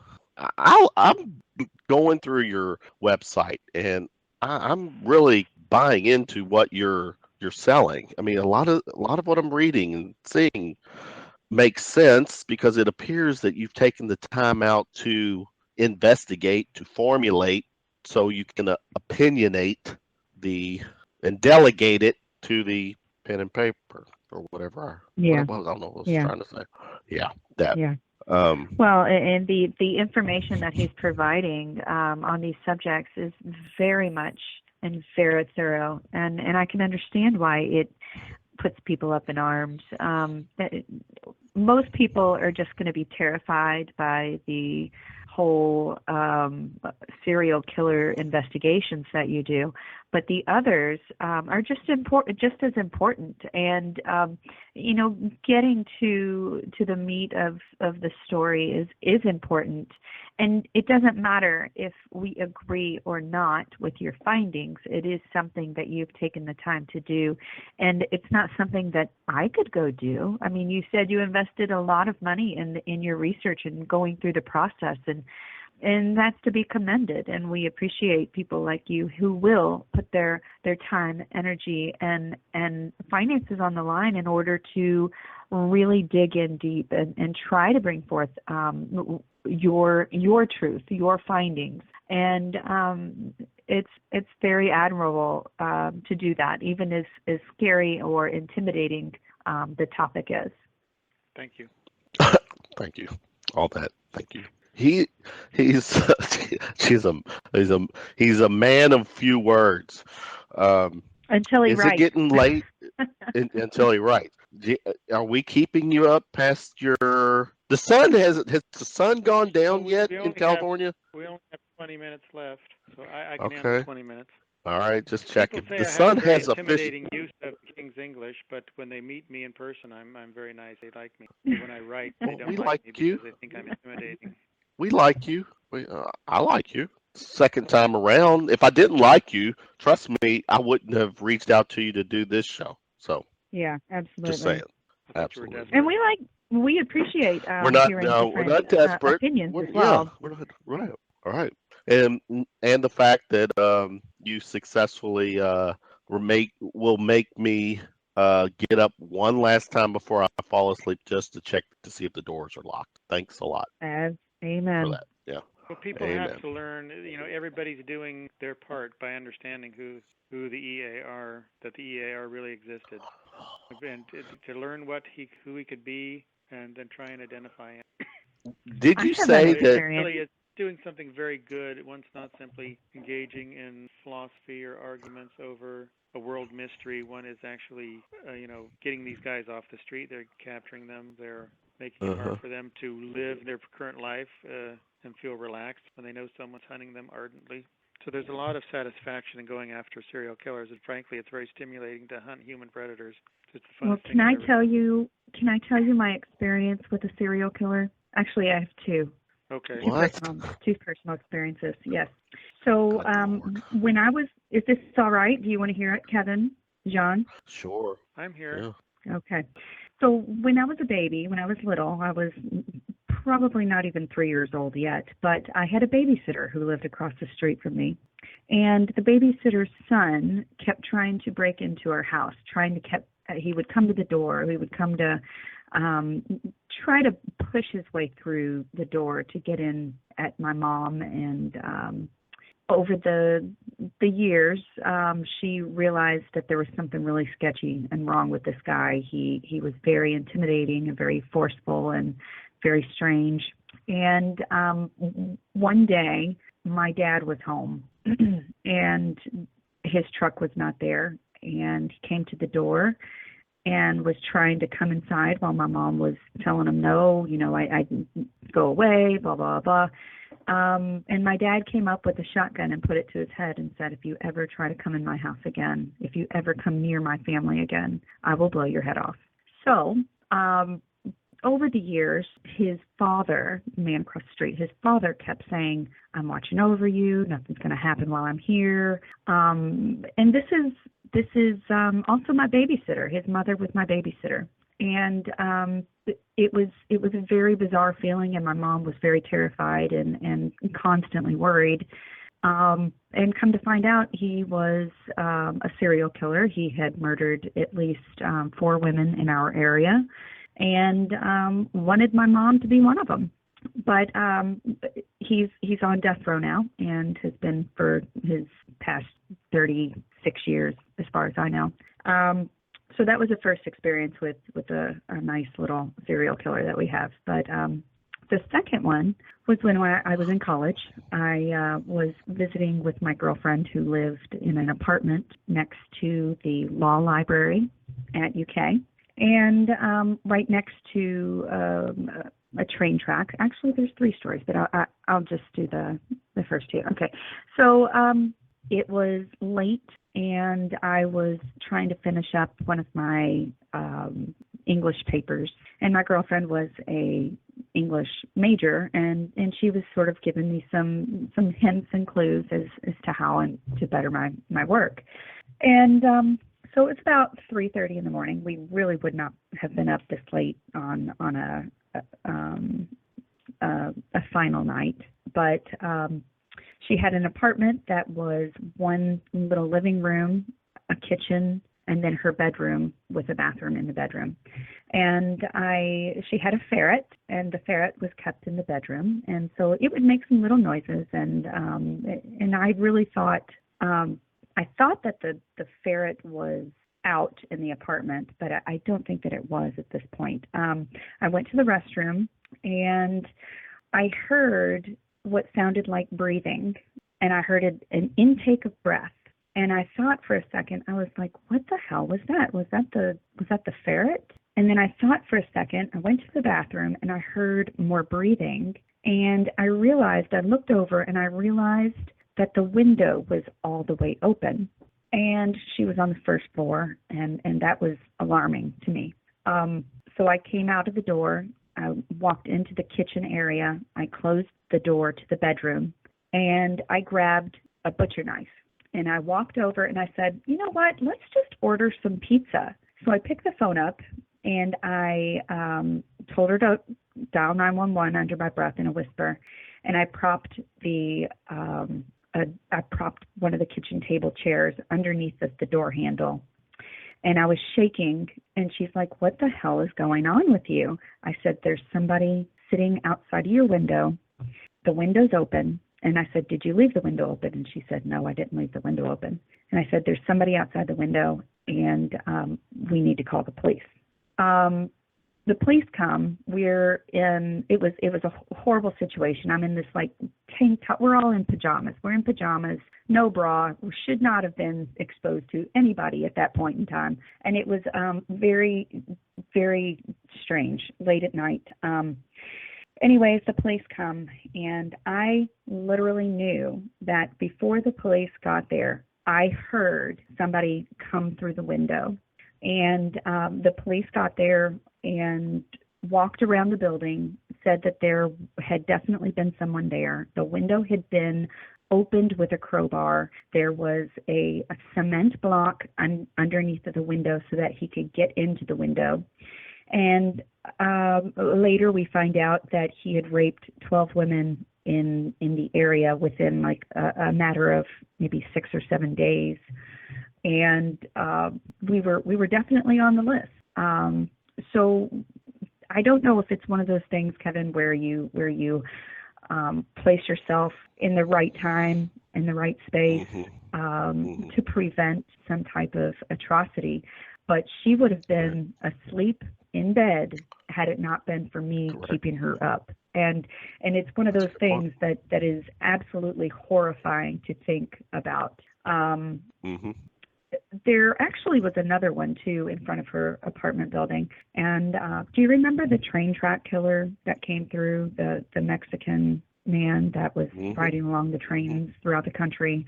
This was back in the late 90s here. And actually, one of my really good friends, his best friend was murdered by this guy. He was in his car with his girlfriend. And the guy came up and literally reached into the window and stabbed him to death with a screwdriver. And then the girlfriend was stabbed and left for dead. Well, she came up to my girlfriend's door, knocked on the door. There was still blood on the door, and my girlfriend was not home. So she went to the next door neighbor and just kept going down. And actually, one of the girls did open the door and caught her in time. And they did save her life, but she's one of the only ones that did survive. And actually, my girlfriend and I were actually out eating dinner. Louisville, Kentucky. Louisville, Kentucky. Well, no. This was in Lexington, Kentucky, at University of Kentucky. Oh, yeah, that's right. Yeah, you're right. It was. Yeah. So those are my 3 brushes with. But they finally caught that guy, though. They finally caught that guy in. I want to say, it was a different state, Texas or something like that. But I think it was on the way back towards Mexico. Mexico, right? Yeah. But and so your stories, John, are very, very emotional for me personally because of the 3 brushes with these serial killers. You're right. Yeah. So thanks, John, for resurrecting some wounds tonight, brother. No, you got to face them. Got to face them. Because a lot of people didn't survive. I've had I hear with their families and so forth. Good stuff. Hey, we're starting to wind down the segment, and as we do, we do this thing called Round of Shots. I don't know if you're much of a drinker, Jean, but where it's a play on the words Round of Shots, shooting from the lip, blah, blah, blah. I'm going to throw 6 questions at you. They're like 6 quick questions for some coughing back at me, and I can play that Halls commercial one more time before you go. Just have some fun with it, sir. Let's go. Round of shot number 1. What was the first concert you attended? I've never attended one. You've never attended a musical event? No, I told Peter Noon I should see one of his concerts, and he said yes, I should come see one. You have never been to a musical event? Herman's Hermits, Peter Noon. You did go see them? No, he suggested I come see him at a concert. So basically, you have really. Is there? All right, I'm gonna piggyback that. Your a favorite I'm not band? young anymore, so why go to a concert? Okay, no, I'm not saying now, but maybe back in the day you did. To be young and handsome. No, I'm not. I avoid concerts like the plague as well. I can't handle that many people being brushed up. Well, I can't either, but I can't now. But I did go to lots of concerts back in the day. Okay, let's try this one after you bomb the first question. Number 2, what is your favorite phone app? Assuming you use apps on your phone. I knew he's going to do it. He is blowing my questions out of the water. I'm low tech. I had a cell phone so I could do texting, but I discontinued. I'm going to do it again so I can text my little cousins. All right. Let me piggyback on that question. let me make an addendum to that question. On your rotary dial, John, what's your favorite number to stick your finger in the circle and spin it? I have a push button. He's got a He's not playing along with me tonight. Damn it! All right. I think number three, we might be getting somewhere. John, what is the weirdest scar you have, and how did you get it? Scar? Scar? I have a scar. Do you have a scar? I was born in a manger. I've never been scratched in my life. Is that what you're going to say, John? Where do I have a scar? You have no scars? There's another interesting case. He has a scar over his right eye and one on his left forearm. That's the case. No, I'm talking about you, not one of your stories. I'm talking about you. Do you not have a scar? I have. Oh, I do have a scar on my hand. One of those IKEA power lights came down and burned my hand while I was painting a little piece of pewter. That's as exotic as it gets. All right. We're making progress. Want to know what kind of gun to pack or something? Yeah, go ahead. You want to know about Rufus? You're asking the questions at this point. Because everything I'm asking. Ask me some questions. Okay. What's the type of gun that's under your pillow right now? Roscoe P. Gatwiffle. All right. What was that? That's a good one. Roscoe P. Gatwiffle. That's my Ruger Security 6. Ooh. 357 Magnum. That was is Roscoe P. Gatwiffle.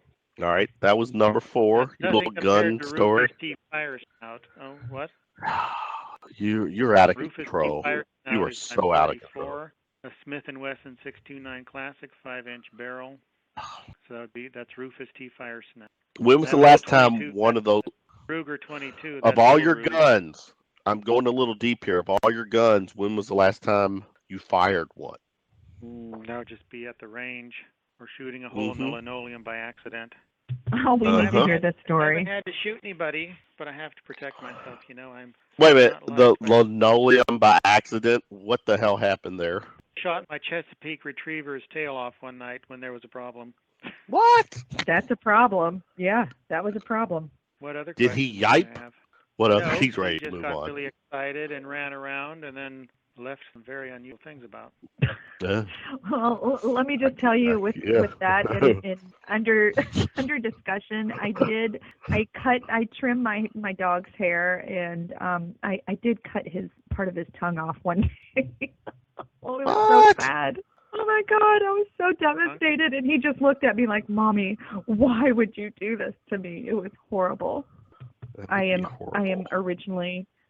a bad mother now. Yes. He still loves me though. All those killers in Kentucky come from Ohio, probably. Maybe. When you've done, I don't know, John, give us a ballpark. How many interviews, counting this one? I don't even know if you can call this an interview because I feel like you talk to us more than we got to ask questions. Of all the interviews you've done, what is a question that you just hate to answer? Why do you do this? What got you started? And do you have the same rehearsed answer to that? You do? I just don't give it more. That's why I talk and don't let people ask questions, and I get everything my own way. There you go. It's your way. It's your way, baby. I don't even do TV anymore because of that.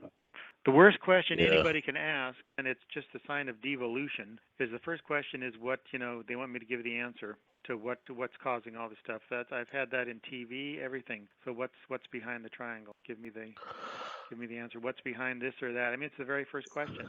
No, I like to we like to save our climactic moments till the end of the whole session. Wouldn't you agree, Tiffany? Yeah, I'm trying to get over the fact that he doesn't have a cell phone and he's never been to a concert, because those are always people end up talking for 10 minutes about each one of them.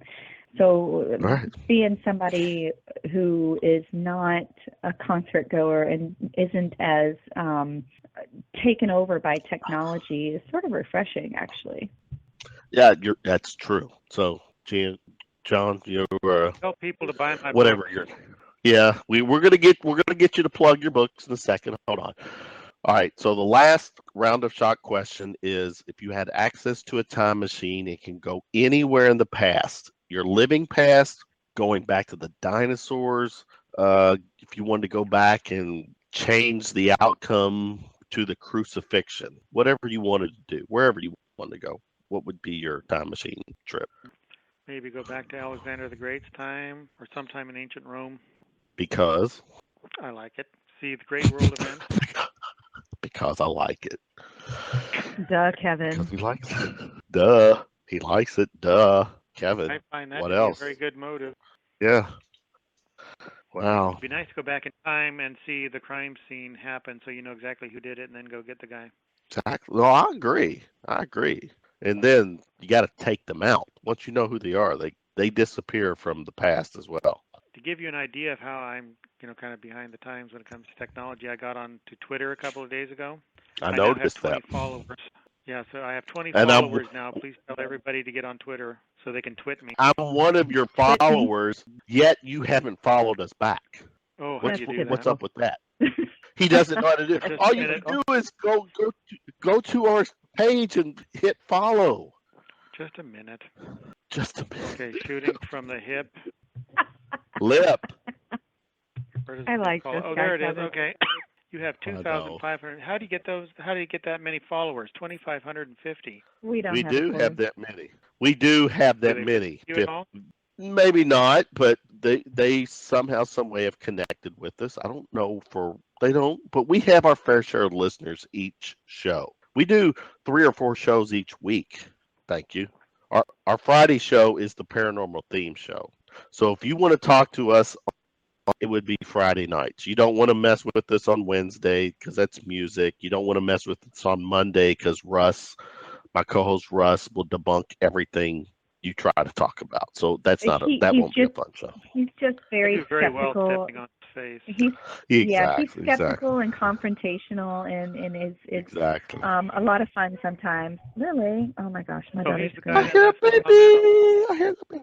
Lily's now you have two hearts on here on Twitter for the show broadcast with this old picture of me. Only 2 people like this. How can I tell who that is? Only 2 people I liked hit the it. heart Means made you me like it, and I didn't want it. What? You should hit 2 people retweeted it, and 2 people retweet it. You should keep retweeting it too. Why? Twitter. The truth is, Twitter is the least of our the traffic we get. The most traffic we get is from Facebook. Ultimately, it's Facebook and Instagram probably. Twitter is third, but Facebook really drives our listeners because there's so many Facebook pages that we can share, like tonight's show on UFO theme pages, Bigfoot theme pages, paranormal theme pages. They're just, Facebook gives us a better opportunity to promote our show. So I mean, we'll get some listeners off this show, guaranteed. I told Jean that I mentioned his name on there. I'm trying to find the link to where he can listen to that anytime, right? Who is that? Jean St. Jean. I told him I mentioned his name, and he wants to know where the link is. Okay, we'll send him the link. I'll get it after the show ends. I usually clean up everything. I won't be cleaning up the coughing because there's just way too much of that. Though I will probably play the Halls commercial probably 2 more times just to see if Halls notices and maybe realize, hey, we probably owe these guys a penny or 2. Huh?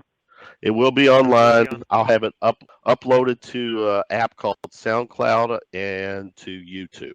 And it will be basically in its original form, cleaned up just a little bit, dominated by you, Tiffany.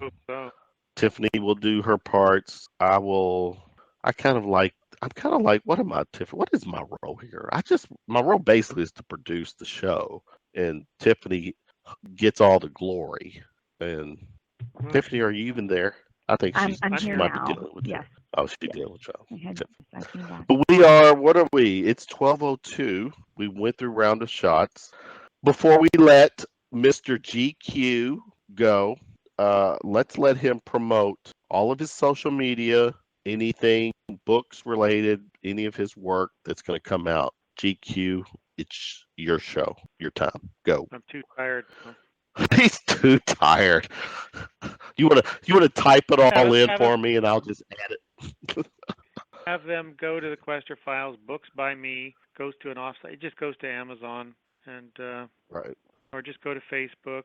Just Google me. Go to Amazon and put my name in. They don't have to go to my website. Mm-hmm.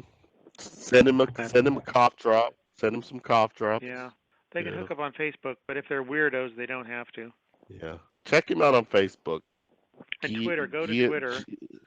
He needs his Twitter, people. I'll add the Twitter links to the show as well, so they'll see that too.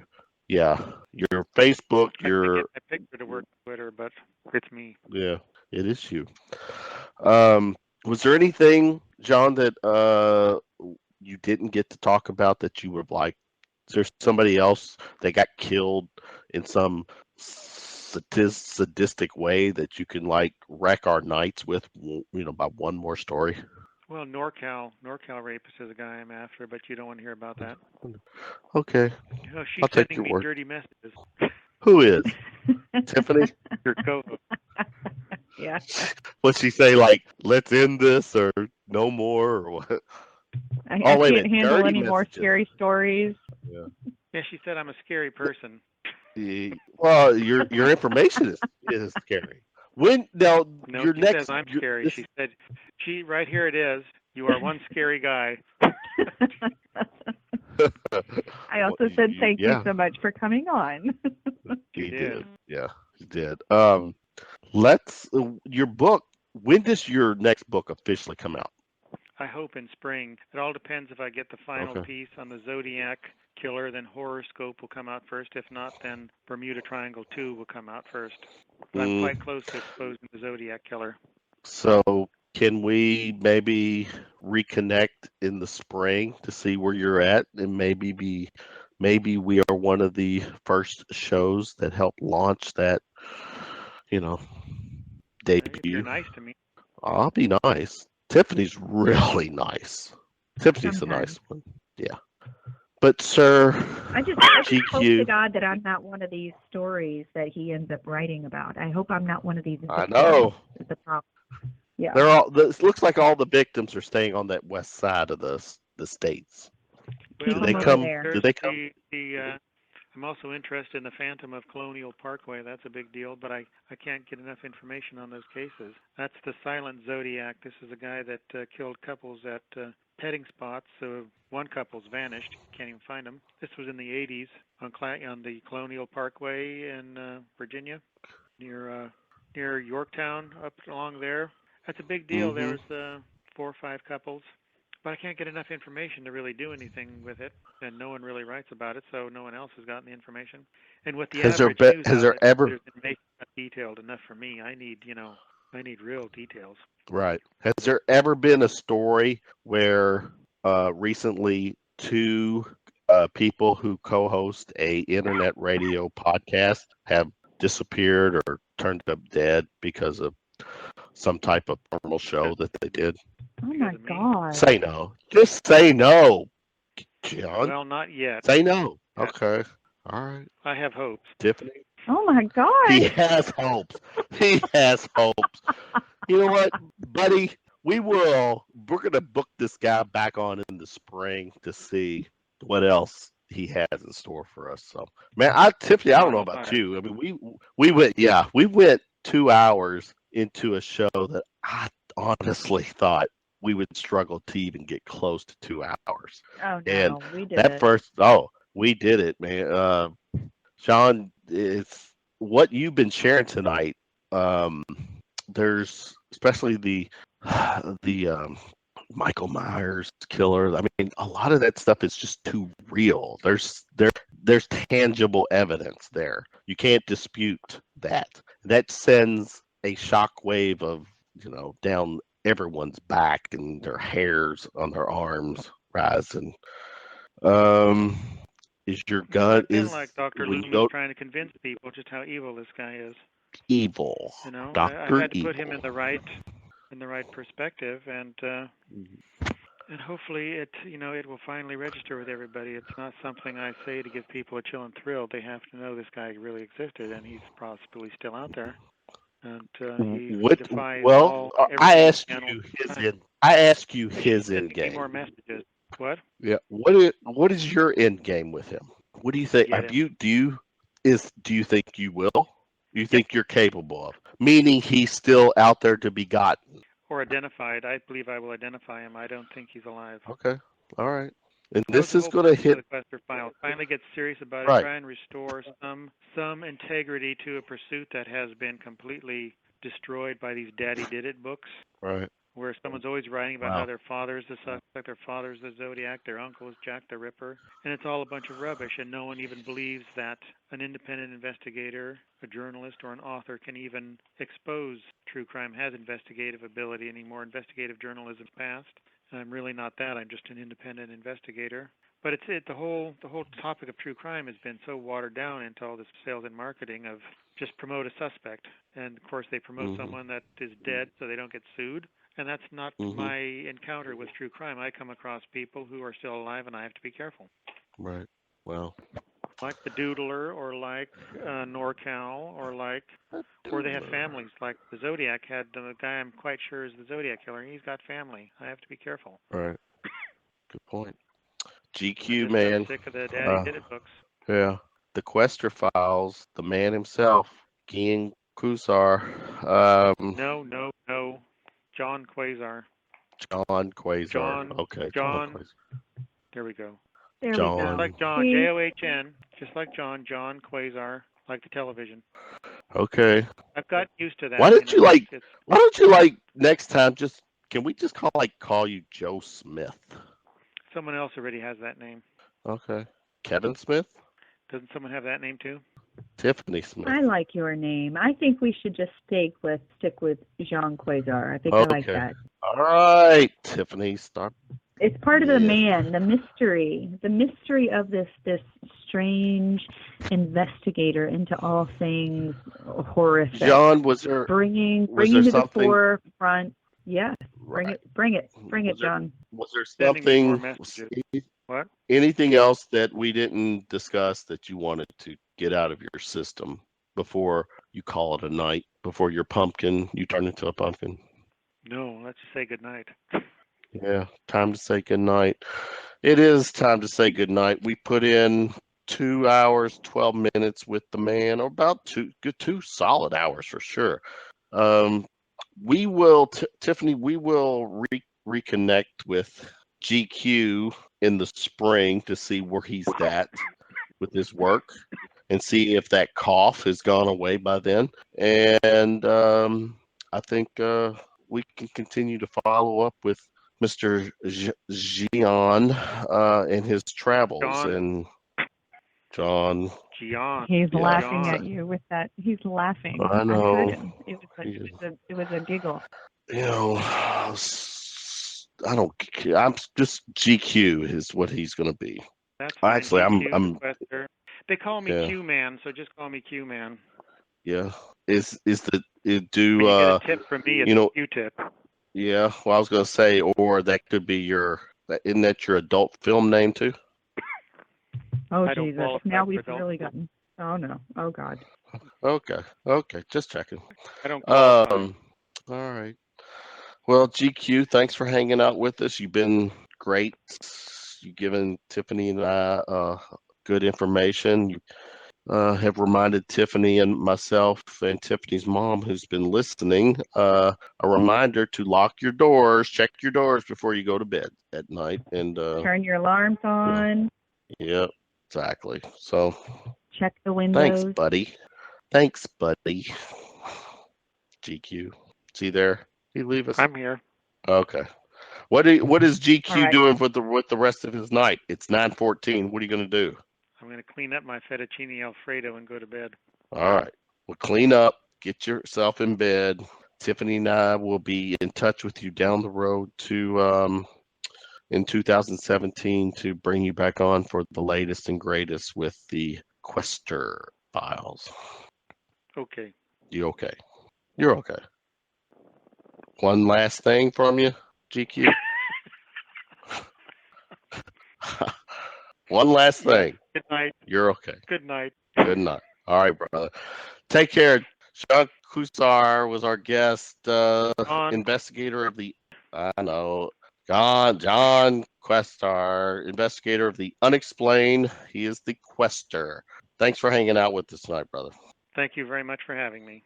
All right. Take care. Good night. We'll be in touch. Can I hang up now? You can hang up now.